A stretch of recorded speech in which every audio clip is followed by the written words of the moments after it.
فضائل اہل بیت۔ الحمدللہ رب العالمین والصلاة والسلام علی خاتم النبیین، اما بعد فاعوذ باللہ من الشیطان الرجیم، بسم اللہ الرحمن الرحیم۔ امیر اہل سنت کا قریباً 34 سال پہلے 1992 کا بیان فضائل اہل بیت۔ دعائے عطار، یا رب مصطفیٰ، جو کوئی 16 صفحات کا رسالہ فضائل اہل بیت پڑھ یا سن لے، اسے فیضان اہل بیت کرام علیہم رضوان سے خوب مالا مال فرما، اور اسے ماں باپ اور خاندان سمیت بے حساب بخش دے، آمین بجاہ خاتم النبیین صلی اللہ علیہ وآلہ وسلم۔ درود پاک کی فضیلت حضرت انس بن مالک رضی اللہ عنہ سے روایت ہے کہ نبی کریم صلی اللہ علیہ وآلہ وسلم نے ارشاد فرمایا، اذا نسیتم شیئا فصلوا علی تذکروہ ان شاء اللہ، یعنی جب تم کوئی چیز بھول جاؤ تو مجھ پر درود پڑھو، ان شاء اللہ یاد آ جائے گی۔ صلو علی الحبیب صلی اللہ علی محمد۔ پیارے پیارے اسلامی بھائیوں، محرم شریف ایک مقدس اور حرمت والا مہینہ ہے، اور اس کی 10 تاریخ کو بہت سے تاریخی واقعات رونما ہوئے، بالخصوص سن 61 ہجری میں عاشورہ کے دن بہت زیادہ خونی اور افسوسناک واقعہ ہوا۔ ہمارے یہاں عاشورہ کے دن کو یادگار کے طور پر لوگ بہت زیادہ مناتے ہیں، اور نذر و نیاز کے ذریعے اہل بیت اطہار کے لیے خصوصی ایصال ثواب کا اہتمام کرتے ہیں۔ اہل بیت اطہار کی شان کو اجاگر کرنے کے لیے مساجد میں محافل کا اہتمام کیا جاتا ہے۔ اہل بیت اطہار کی شان کے کیا کہنے؟ اعلی حضرت امام اہل سنت مولانا شاہ امام احمد رضا خان رحمت اللہ علیہ کے بھائی جان مولانا حسن رضا خان رحمت اللہ علیہ نے اہل بیت کی شان میں بڑی پیاری منقبت لکھی ہے، جو مجھے بہت پسند ہے، کیونکہ آپ کے کلام بھی شریعت کے بالکل مطابق ہوتے ہیں۔ حصول برکت کے لیے اس منقبت کے چند اشعار پیش خدمت ہیں۔ باغ جنت کے ہیں بہرے مدحہ خانے اہل بیت، تم کو مجدہ نار کا اے دشمنان اہل بیت، ان کی پاکی کا خدائے پاک کرتا ہے بیاں، آیا تطہیر سے ظاہر ہے شان اہل بیت، ان کے گھر میں بے اجازت جبرائیل آتے نہیں، قدر والے جانتے ہیں قدر و شان اہل بیت، رزم کا میدان بنا ہے جلوہ گاہ حسن و عشق، کربلا میں ہو رہا ہے امتحان اہل بیت، اے شباب فصل گل یہ چل گئی کیسی ہوا، کٹ رہا ہے لہلہاتا بوستان اہل بیت، کس شقیقی ہے حکومت ہائے کیا اندھیر ہے، دن دہاڑے لٹ رہا ہے کاروان اہل بیت، خشک ہو جا خاک ہو کر خاک میں مل جا فرات، خاک تجھ پر دیکھ تو سوکھی زبان اہل بیت، تیری قدرت جانور تک آب سے سیراب ہوں، پیاس کی شدت سے تڑپے بے زبان اہل بیت، فاطمہ کے لاڈلے کا آخری دیدار ہے، حشر کا ہنگامہ برپا ہے میان اہل بیت، وقت رخصت کہہ رہا ہے خاک میں ملتا سہاگ، لو سلام آخری اے بے وگان اہل بیت، بے ادب گستاخ فرقے کو سنا دے اے حسن، یوں کہا کرتے ہیں سنی داستان اہل بیت، اے عاشقان اہل بیت۔ اللہ پاک نے قرآن عظیم میں اہل بیت اطہار کی تعریف فرمائی اور ان کی شان میں یہ آیت مبارکہ نازل فرمائی۔ پارہ 22 سورۃ الاحزاب آیت 33، انما یرید اللہ لیذہب عنکم الرجس اہل البیت ویطہرکم تطہیرا۔ ترجمہ کنز ایمان، اللہ تو یہی چاہتا ہے اے نبی کے گھر والوں کہ تم سے ہر ناپاکی دور فرما دے اور تمہیں پاک کر کے خوب ستھرا کر دے۔ حضرت عمرو بن سلیم رضی اللہ عنہ فرماتے ہیں یہ آیت تطہیر یعنی پاکی بیان کرنے والی آیت ام المومنین حضرت ام سلمہ رضی اللہ عنہا کے گھر میں نازل ہوئی، اور جب یہ آیت مبارکہ نازل ہوئی تو نبی کریم صلی اللہ علیہ وآلہ وسلم نے حضرات حسنین کریمین رضی اللہ عنہما اور بی بی فاطمہ الزہرا رضی اللہ عنہا کو بلایا، ان تینوں کو اپنی چادر مبارک میں چھپا لیا اور دعا فرمائی، اے اللہ یہ میرے اہل بیت ہیں، ان سے نجاست کو دور فرما اور انہیں پاک و صاف کر دے۔ اس وقت مولا مشکل کشا علی المرتضی رضی اللہ عنہ رحمت عالم صلی اللہ علیہ وآلہ وسلم کی پشت اطہر کے پیچھے تھے۔ اہل بیت سے مراد کون؟ اہل بیت سے مراد کون ہے؟ اس حوالے سے حضرت مولانا سید محمد نعیم الدین مراد آبادی رحمت اللہ علیہ فرماتے ہیں، اس سے مراد امہات المومنین بی بی فاطمہ، مولا علی اور حسنین کریمین رضوان اللہ علیہم اجمعین ہیں۔ آیا تطہیر کی طرف اشارہ کرتے ہوئے مولانا حسن رضا خان رحمت اللہ علیہ نے کیا خوب فرمایا ہے، ان کی پاکی کا خدائے پاک کرتا ہے بیاں، آیا تطہیر سے ظاہر ہے شان اہل بیت۔ افضلیت میں ترتیب، عاشقان اہل بیت جن کی شان یہ ہو کہ ان کے گھر میں حضرت جبریل علیہ السلام بھی بے اجازت نہیں جاتے، ان کے ساتھ لوگوں نے کیسا سلوک کیا، دنیا کی محبت، دنیا پرستی اور اپنے اقتدار کو بچانے کی خاطر ان پر مظالم کے پہاڑ توڑے گئے۔ حسنین کریمین رضی اللہ عنہما کا مرتبہ بہت بلند ہے، مگر ہم اہل سنت کے نزدیک رتبے کے لحاظ سے ترتیب کچھ اس طرح ہے۔ حضرت علامہ مولانا مفتی محمد امجد علی اعظمی رحمت اللہ علیہ فرماتے ہیں، تمام صحابہ کرام اعلیٰ و ادنا، اور ان میں ادنا کوئی نہیں، سب جنتی ہیں۔ بعد انبیاء و مرسلین تمام مخلوقات الہی، انس و جن و ملک یعنی انسانوں، جنوں اور فرشتوں سے افضل صدیق اکبر ہیں، پھر عمر فاروق اعظم، پھر عثمان غنی، پھر مولا علی رضی اللہ عنہ۔ جو شخص مولا علی رضی اللہ عنہ کو حضرت صدیق یا فاروق رضی اللہ عنہما سے افضل بتائے گمراہ بد مذہب ہے۔ خلفائے اربعہ راشدین کے بعد بقیہ عشرہ مبشرہ و حضرات حسنین و اصحاب بدر و اصحاب بیت الرضوان کے لیے افضلیت ہے۔ شان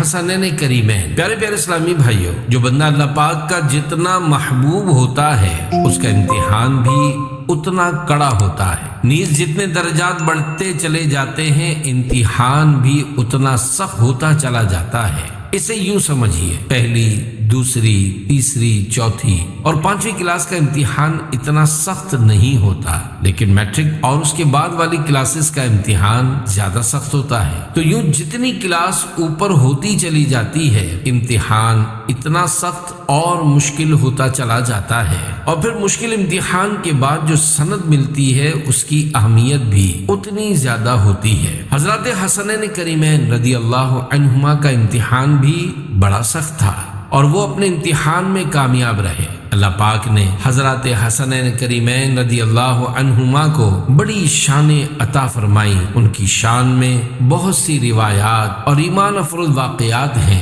حصول برکت کے لیے ان میں سے چند پیش خدمت ہے۔ رونے کی آواز سن کر تشریف لے آئے۔ بچپن میں ایک روز سید الشہداء امام حسین رضی اللہ عنہ کے رونے کی آواز رحمت عالم صلی اللہ علیہ وآلہ وسلم کے مبارک کانوں میں پہنچی تو آپ سیدہ فاطمہ الزہرا رضی اللہ عنہا کے پاس تشریف لے آئے اور فرمایا، بیٹی اسے مت رلایا کرو کیونکہ اس کے رونے سے مجھے دلی صدمہ ہوتا ہے۔ پیارے پیارے اسلامی بھائیوں، حضرات حسنین کریمین رضی اللہ عنہما بارگاہ الہی میں بہت زیادہ مقبول تھے، اور اللہ پاک کے پیارے حبیب صلی اللہ علیہ وآلہ وسلم بھی ان سے بے حد محبت فرماتے تھے۔ دونوں حضرات کی زندگی اللہ پاک اور اس کے پیارے حبیب صلی اللہ علیہ وآلہ وسلم کی اطاعت میں ہی گزری، لہذا جو مسلمان عقائد کی درستی کے ساتھ ساتھ ان دونوں شہزادوں سے حقیقی معنوں میں محبت کرے گا، انشاءاللہ اس کے بھی وارے نیارے ہو جائیں گے۔ خشک درخت پر تازہ کھجوریں، عاشقان اہل بیت حضرات حسنین کریمین رضی اللہ عنہما پرہیزگاری اور سخاوت میں بھی اپنی مثال آپ تھے، اس کے ساتھ ساتھ یہ حضرات صاحب کرامت بھی تھے۔ چنانچہ ایک مرتبہ حضرت امام حسن رضی اللہ عنہ سفر کے دوران کھجوروں کے ایک ایسے باغ سے گزرے جس کے تمام درخت خشک ہو چکے تھے۔ حضرت عبداللہ بن زبیر رضی اللہ عنہما بھی اس سفر میں آپ کے ساتھ تھے۔ حضرت امام حسن رضی اللہ عنہ نے اس باغ میں پڑاؤ ڈالا یعنی قیام کیا۔ خدام نے ایک سوکھے درخت کے نیچے آرام کے لیے بچھونا بچھا دیا۔ حضرت عبداللہ بن زبیر رضی اللہ عنہما نے عرض کی، اے نواسۂ رسول، کاش اس سوکھے درخت پر تازہ کھجوریں ہوتی تو ہم سیر ہو کر کھاتے۔ یہ سن کر حضرت امام حسن مجتبی رضی اللہ عنہ نے آہستہ آواز میں کوئی دعا پڑھی جس کی برکت سے چند لمحوں میں وہ سوکھا درخت سر سبز و شاداب ہو گیا اور اس میں تازہ پکی ہوئی کھجوریں آ گئیں۔ یہ منظر دیکھ کر ایک شتربانگ یعنی اونٹ ہانکنے والا کہنے لگا، یہ سب جادو کا کرشمہ ہے۔ حضرت عبداللہ بن زبیر رضی اللہ عنہما نے اسے ڈانٹا اور فرمایا، توبہ کر، یہ جادو نہیں بلکہ شہزادہ رسول کی دعائیں مقبول ہے۔ پیارے پیارے اسلامی بھائیوں، اتنی عظیم الشان ہستی ہونے کے باوجود حضرت امام حسن رضی اللہ عنہ خوف خدا سے لرزا و ترسا رہا کرتے تھے۔ چنانچہ حضرت امام حسن رضی اللہ عنہ کی گریہ ازاری۔ حضرت حسن بصری رحمت اللہ علیہ فرماتے ہیں، ایک رات میں خانہ کعبہ میں عبادت کر رہا تھا کہ میں نے ایک شخص کو دیکھا جو کمبل میں اپنا منہ چھپائے ہوئے کعبۃ اللہ شریف کے دروازے پر اس طرح رو رو کر دعا مانگ رہا تھا کہ جس طرح کوئی بہت بڑا گناہ گار یا جس شخص سے کوئی بہت بڑا گناہ سرزد ہو جاتا ہے تو وہ ہیبت سے رو رو کر توبہ کر رہا ہوتا ہے۔ بہرحال وہ شخص ساری رات چہرے پر کمبل لپیٹے روتا رہا۔ میں نے سمجھا کہ اس بیچارے سے کوئی بڑا جرم سرزد ہوا ہے اور مجھے اس پر بڑا ترس آیا۔ جب وہ جانے لگا تو مجھ سے رہا نہ گیا اور میں نے اسے پکار کر کہا، اے بھائی، ذرا اپنا چہرہ دکھا دو اور اپنا نام بھی بتا دو تاکہ میں تمہارے لیے دعائیں مغفرت کروں۔ میری بات سن کر وہ شخص ٹھہر گیا۔ اس نے اپنے چہرے سے چادر ہٹائی اور ارشاد فرمایا،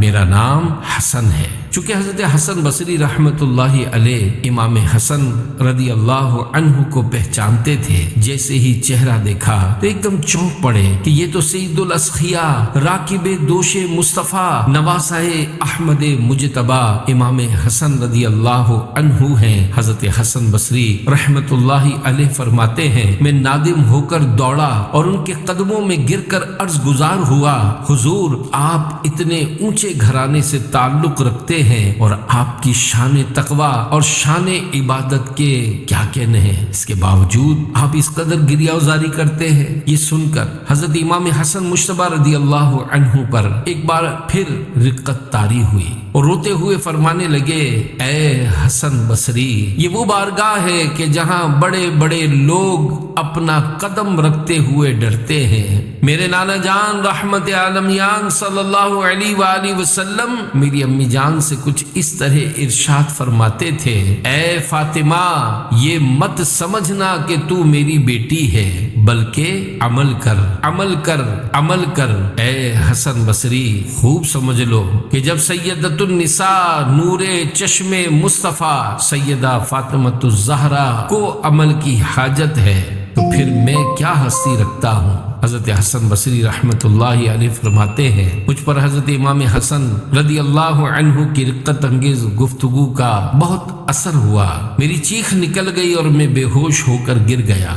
جب ہوش آیا تو حضرت امام حسن رضی اللہ عنہ واپس تشریف لے جا چکے تھے۔ پیارے پیارے اسلامی بھائیوں، سرکار صلی اللہ علیہ وآلہ وسلم کا سیدہ فاطمہ الزہرا رضی اللہ عنہا کو یہ فرمانا کہ عمل کرو، دراصل عمل کی تاکید اور ترغیب ہے، ورنہ ایک روایت میں ہے کہ نبی کریم صلی اللہ علیہ وآلہ وسلم اہل کبائر یعنی کبیرہ گناہ کرنے والوں کی شفاعت فرمائیں گے۔ جب کبیرہ گناہ کرنے والوں کی شفاعت فرمائیں گے تو پھر اپنے اہل بیت کو کیسے چھوڑیں گے؟ اہل بیت اطہار کی شان تو یہ ہے کہ ہم جیسے گناہ گار ان کے دامن میں پناہ لیں گے۔ یاد رکھیے، جس کی جتنی زیادہ شان ہوتی ہے وہ عمل بھی اتنا زیادہ کرتا ہے۔ بہرحال امت کے لیے تاکید ہے کہ وہ کسی صورت نیک اعمال سے غفلت نہ کرے۔ 25 مرتبہ پیدل حج حضرت امام حسن مجتبی اور حضرت امام حسین رضی اللہ عنہما نے 25 بار پیدل حج کیے۔ سواریوں کے ہوتے ہوئے پیدل کیوں؟ حضرت امام حسن مجتبی رضی اللہ عنہ سے کسی نے عرض کی، سواریوں کے ہوتے ہوئے آپ پیدل کیوں جاتے ہیں؟ تو آپ نے ارشاد فرمایا، مجھے شرم آتی ہے کہ میں اپنے مالک و مولا کی بارگاہ کی طرف سوار ہو کر جاؤں۔ غلام کو آزاد کر دیا۔ ایک بار حضرت امام حسن مجتبی رضی اللہ عنہ نے اپنے خادم کو کھانا لانے کا حکم دیا۔ جب وہ کھانا لے کر آپ کے قریب پہنچا تو اتفاق سے اسے ٹھوکر لگی، جس کے باعث وہ کھانا حضرت امام حسن مجتبی رضی اللہ عنہ پر جا گرا اور آپ کے کپڑے اس سے آلودہ ہو گئے۔ چونکہ وہ خادم قرآن پاک کو جاننے والا تھا، اس لیے اس کی زبان پر یہ آیت مبارکہ جاری ہو گئی۔ پارہ 4 سورہ آل عمران آیت 134، وَالْكَاظِمِينَ الْغَيْظَ وَالْعَافِينَ عَنِ النَّاسِ۔ ترجمہ کنز ایمان، اور غصہ پینے والے اور لوگوں سے درگزر کرنے والے۔ یعنی مومن کی شان یہ ہے کہ وہ درگزر کرنے والا ہوتا ہے، نہ کہ موقع کی طاق میں رہنے والا، کہ جیسے ہی موقع ملے فوراً بدلہ لے لے، جیسا کہ ہم لوگوں کا طریقہ ہے کہ اگر ہمیں کسی نے 4 آدمیوں کے سامنے ڈانٹ دیا تو ہم اسے 1000 آدمیوں کے سامنے ذلیل کرنے کی کوشش کرتے ہیں، جبکہ ہمارے بزرگان دین رحمت اللہ علیہم اپنے نفس کی خاطر کسی سے بدلہ نہیں لیتے تھے۔ بہرحال جب خادم نے اس آیت مبارکہ کی تلاوت کی تو اسی وقت حضرت امام حسن رضی اللہ عنہ کی زبان مبارک پر جاری ہوا، قد عفوت عنک، یعنی میں نے تجھے معاف کیا۔ خادم نے یہ سنتے ہی آیت مبارکہ کا اگلا حصہ تلاوت کیا، واللہ یحب المحسنین۔ ترجمہ کنز ایمان، اور نیک لوگ اللہ کے محبوب ہیں۔ اس پر حضرت امام حسن رضی اللہ عنہ نے فرمایا، انت حر لوجہ اللہ، یعنی تو اللہ کے لیے آزاد ہے۔ پیارے پیارے اسلامی بھائیوں، دیکھا آپ نے کپڑے خراب ہو جانے کے باوجود حضرت امام حسن رضی اللہ عنہ اپنے خادم سے کس طرح حسن اخلاق سے پیش آئے۔ غور کیجئے، اگر ہمیں اپنے کسی نوکر یا ملازم کی ٹھوکر لگ جائے تو ہمارے منہ سے فوراً اس طرح کے جملے نکلتے ہیں، اندھے ہو کیا، دیکھ کر نہیں چل سکتے، آخر اتنی جلدی کیا تھی، تم نے میرے کپڑوں کا ستیہ ناش کر دیا، وغیرہ وغیرہ۔ بعض سیٹ ایسے موقع پر 2-4 گالیاں بھی نکال دیتے ہیں، اور یوں ملازم گناہ گار ہو یا نہ ہو، البتہ سیٹھ ضرور گناہ گار ہو جاتا ہے۔ دیکھیے ہمارے بزرگان دین رحمت اللہ علیہم کیسے با اخلاق ہوا کرتے تھے کہ حضرت امام حسن رضی اللہ عنہ نے اپنے خادم کو اس کے جرم کی کتنی پیاری سزا دی کہ اسے آزاد کر دیا۔ اللہ پاک ہمیں ان نفوس قدسیہ کے فیوز و برکات سے مالا مال فرمائے، آمین، بجاہ خاتم النبیین صلی اللہ علیہ وآلہ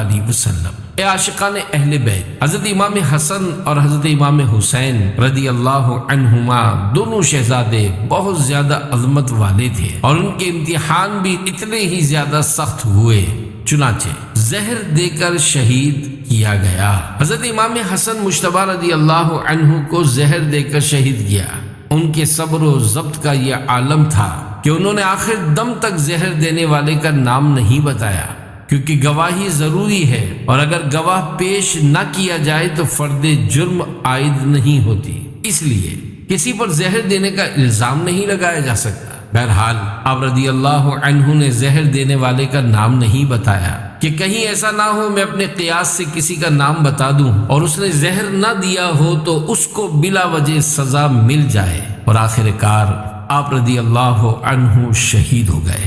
شہادت علی اصغر رضی اللہ عنہ دیگر شہدائے کربلا کے ساتھ میدان کربلا میں ننھے علی اصغر رضی اللہ عنہ بھی موجود تھے، جن کی عمر اس وقت 6 ماہ تھی اور پیاس کی وجہ سے ان کی زبان سوکھ کر کانٹا ہو گئی تھی، لیکن لیکن یزیدی لشکر پر شقاوت غالب آئی اور ان میں سے ایک ظالم اور بے رحم حرملہ بن کاہل نامی شخص نے تیر چلایا جو ننھے علی اصغر کے حلق میں جا لگا۔ انہوں نے ایک جھرجھری لی اور تڑپ کر ٹھنڈے ہو گئے۔ دیکھا جو یہ نظارہ کانپا ہے عرش سارا، اصغر کے جب گلے پر ظالم نے تیر مارا۔ اے زمین کربلا یہ تو بتا کیا ہو گیا، ننھا علی اصغر تیری گودی میں کیسے سو گیا۔ کتنا عجیب و غریب نظارہ تھا کہ 6 ماہ کے بچے کو بھی نہیں چھوڑا گیا۔ امام علی مقام امام حسین رضی اللہ عنہ کو اس کا کس قدر صدمہ ہوا ہوگا۔ مزید یہ کہ امام علی مقام رضی اللہ عنہ نے اپنے نوجوان بیٹے ہم شکل مصطفیٰ حضرت علی اکبر رضی اللہ عنہ، اپنے بھتیجے حضرت قاسم بن حسن رضی اللہ عنہما اور اپنے 2 بھانجوں حضرت محمد اور حضرت عون رضی اللہ عنہما کو اپنے سامنے شہید ہوتے دیکھا، بلکہ سارے خاندان کو اپنے سامنے کٹتے دیکھا۔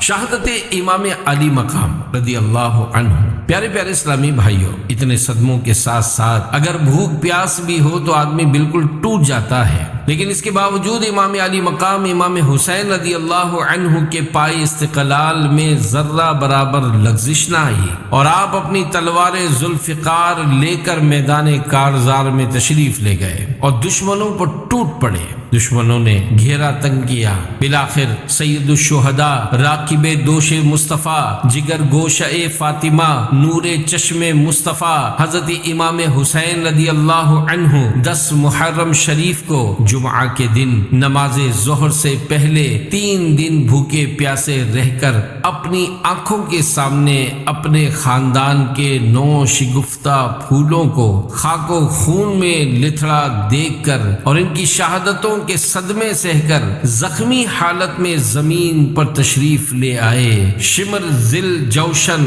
آپ کے سینے مبارک پر چڑھ گیا۔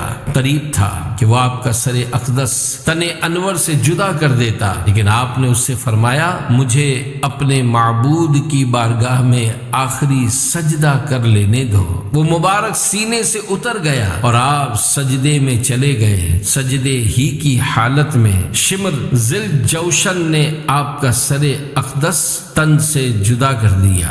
شمشیر بکف قاتل ہو کھڑا اور کوئی رہے سجدے میں پڑا، کہتی تھی زمین کرب و بلا اس شان کا سجدہ کھیل نہیں۔ اے سید الشہداء امام حسین رضی اللہ عنہ کو ماننے والوں، ان کی نیاز کھانے اور کھلانے والوں، تم جن کی نیاز حصول برکت کے لیے شوق سے کھاتے ہو، انہوں نے سجدے کی حالت میں سر کٹوایا تھا، لیکن صرف نیازی نہ بنو، نمازی بھی بنو۔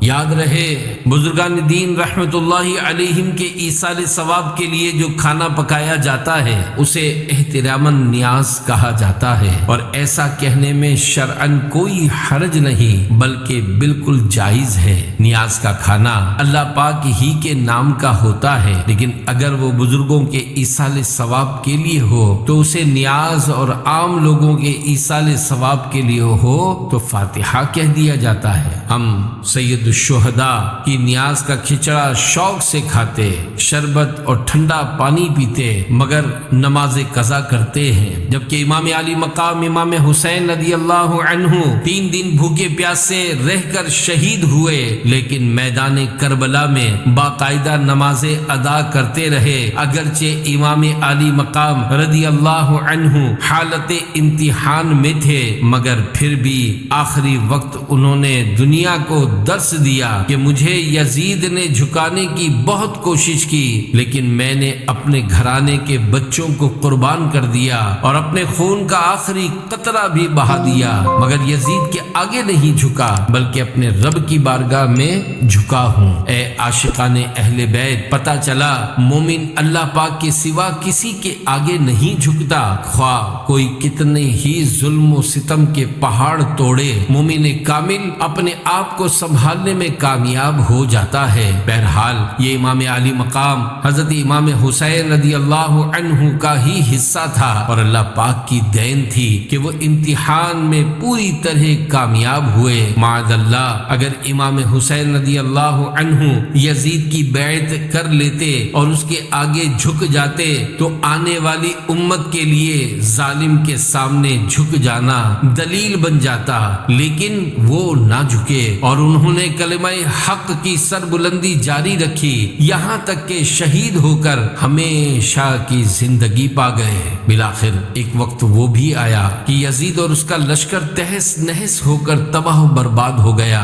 اور آج اس سے ہمدردی کرنے کے لیے کوئی بھی تیار نہیں، لیکن الحمدللہ امام علی مقام امام حسین رضی اللہ عنہ کی عقیدت کی شمع آج بھی کروڑوں دلوں میں روشن ہے۔ پیارے پیارے اسلامی بھائیوں، امام علی مقام امام حسین رضی اللہ عنہ نے دین کے لیے قربانی دی، اور انہوں نے اپنا تن من دھن بلکہ سارا گھر راہ خدا میں قربان کر دیا، جبکہ ہم ان کی قربانیوں کی داستانیں سنتے جوش میں آ کر نعرے لگاتے اور پھر دین کا کام کرنے کے بجائے مطمئن ہو کر بیٹھ جاتے ہیں۔ یہ اللہ پاک کا کرم ہے کہ دین اسلام ہم تک صحیح معنوں میں پہنچا، لیکن اب آہستہ آہستہ دین سے دوری ہوتی چلی جا رہی ہے۔ اگر ہماری یہی حالت رہی تو ہماری نسلوں کا کیا ہوگا؟ کئی ممالک ایسے ہیں جو پہلے اسلام کے مراکز تھے، لیکن جب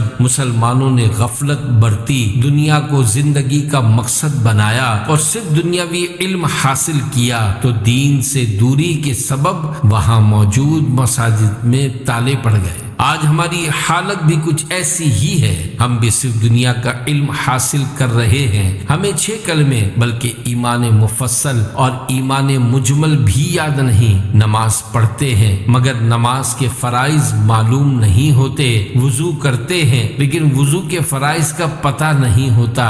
یہی حال دیگر معاملات میں بھی ہے۔ اولاد کی صحیح معنوں میں تربیت نہ کرنے کی وجہ سے صورتحال یہ ہے کہ جس باپ نے پیٹ کاٹ کر پالا تھا، بیٹا اس کا جنازہ نہیں پڑھا سکتا، کیونکہ وہ ماڈرن ہوتا ہے، اسے درست طریقے سے نماز پڑھنا نہیں آتی، تو اس نے کبھی بھول کر بھی اس طرف غور نہیں کیا ہوتا کہ مجھے جنازے کی دعا بھی یاد کرنی چاہیے، اور اسے یہ بھی نہیں پتا ہوتا کہ نماز جنازے میں کتنی تکبیریں کہی جاتی ہیں۔ بہت سے لوگ جب نماز جنازہ پڑھنے کے لیے کھڑے ہوتے ہیں تو بیچارے کنکھیوں سے ایک دوسرے کو دیکھ کر نماز پوری کرتے ہیں، اور بعض بیچارے تکبیرات کے وقت نماز عید کی طرح کانوں تک ہاتھ اٹھاتے ہیں، تو یوں بس نماز جنازہ میں رسمی طور پر شریک ہوتے ہیں۔ غسل میت کی بھی کچھ ایسی ہی صورتحال ہے کہ گھر میں باپ کی لاش رکھی ہوتی ہے لیکن بیٹا غسل نہیں دے سکتا، کیونکہ اس نے کبھی سیکھا نہیں ہوتا کہ میت کو کیسے غسل دیا جاتا ہے۔ باپ نے بھی زندگی بھر کبھی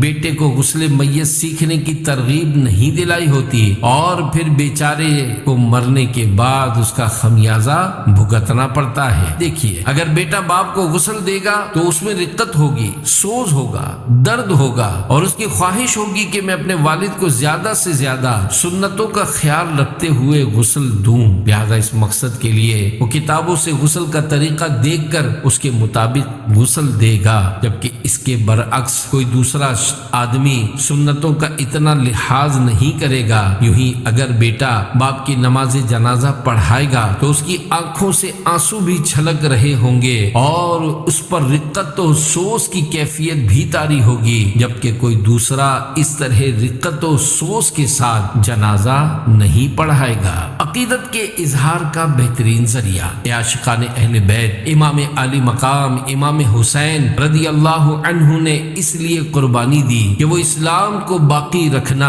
اور اسلام کے شجر کو ہرا بھرا دیکھنا چاہتے تھے، لیکن افسوس ہم اپنے ہاتھوں سب کچھ پامال کرتے چلے جا رہے ہیں۔ جہاں ہماری ساری تعلیم، سارا کاروبار اور سارے علوم و فنون دنیا کے لیے ہیں، وہاں اے کاش ہم اپنا تھوڑا سا وقت اس اسلام کی خاطر بھی نکالیں جسے بچانے کے لیے امام علی مقام امام حسین رضی اللہ عنہ نے سید الشہداء کا لقب پایا اور اپنے خون سے اس کی آبیاری کی۔